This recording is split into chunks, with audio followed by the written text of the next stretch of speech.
this short video, I wanted to share with you just a few ways to think about critical thinking and give you some ideas that you can kind of consider while you're reading texts to help you read more critically. I have found that the more critical you are while you're reading, the more critical you're writing, and therefore the better your essay. I'm Jen. Welcome back to my channel 10 with Jen. If you are new here, I talk about all things related to essays and academic writing. Today, I wanted to focus a little bit on how to improve the content of our essay by improving the quality of our critical thinking. So, if you are someone who struggles with being told in your essays to explain more, to develop your ideas more, to dig a little bit deeper into texts, or to unpack your ideas, then this video is definitely one that you are going to want to watch. This is for you. If you struggle with coming up with content, if these kinds of ideas are new to you, or you haven't really thought about reading in this way before, I do offer a video. It's a 1-hour recorded tutorial. You can purchase it on my website. It's called a Make It Persuasive seminar. And I walk through 4 different reading strategies with a lot of examples and explanations outlining exactly how you can begin to penetrate a text and explore it more fully to give your content those kinds of insights that profs are looking for and that cause your grades to go.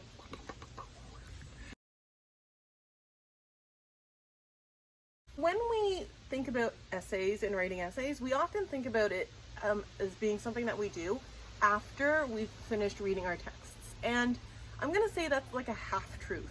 The pen to paper might actually occur after we finished reading all of our articles and doing our research, but the thinking behind or underlying our essay should actually be evolving and occurring while we are reading the texts that we're writing about. Critical reading begins with making observations. And then the big question is, well, Jen, what kind of observations am I supposed to be making? Here's the thing. The observations we make while reading are going to change based on the type of text we're reading and our purpose for reading and our interests. Those are probably the 3 main things that are going to affect how we read. I'm going to give you 4 different levels that I want you to consider making observations about your text on as you read. First level that I strongly recommend you pay attention to is the argument itself. So like the argument level. So that would be the author's main argument in the text, the journal article, the scholarly article, the essay that you are reading. So you want to make observations on the argument as a whole.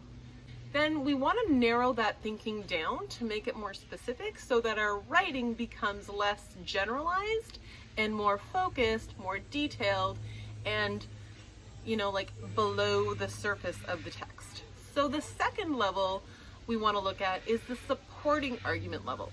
Now the supporting argument level means looking at the kinds of evidence and examples the author has used to build his argument or her argument. So you want to read through and try to identify and make observations about the kinds of evidence and examples. Have we used a variety of different types of evidence? Have we used different sources? Has the author leaned more heavily into one type of evidence than another?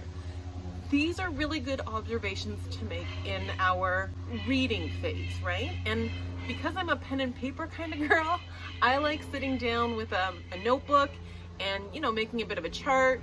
Sometimes I color code like different levels and assign them different colors so that when I'm writing my essay, I have different levels of thinking and analysis, right? So we start with the argument level, we move to the supporting level, then the third level of thinking would be that of the paragraph level. So perhaps there was a paragraph that stood out to you. That would be a good observation to make. Perhaps there was a paragraph that you felt kind of didn't quite fit in with the text, or you felt it was kind of like shoved in. Again, there's another really good observation to make. Perhaps there was a paragraph that you read and you had to reread several times because the sentences were really meandering, they were really long, and you were having trouble pulling out the main idea. There's another observation for you to make. So that would be the paragraph level. From there, we can go even further down.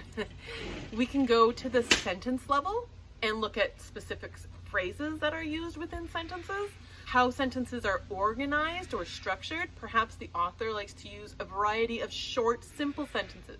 There's an observation we could make. Perhaps the author really likes to use sentences that have undefined terms. Great. There's another observation we can make. And then from the sentence level, we can even work down to the individual word itself. Perhaps there was a word you were reading, perhaps when you were reading this text, there was a word and you were like, why does the author keep using that word? Or perhaps you've noticed that the same word is used, but it means something a little bit different each time it's used. Excellent. There's another observation. So by making observations on all of these different levels, so the argument level, the supporting argument level, the paragraph level, the sentence level, and then the individual word level, we're really narrowing in our thinking and we're breaking into the text itself. We're starting to engage with it. Those observations are absolutely at the core or the heart of critical analysis. So if you want to start writing better essays, there's what you're going to want to start doing with your content to give it far more impact and add a lot of value from the actual foundational point. All right.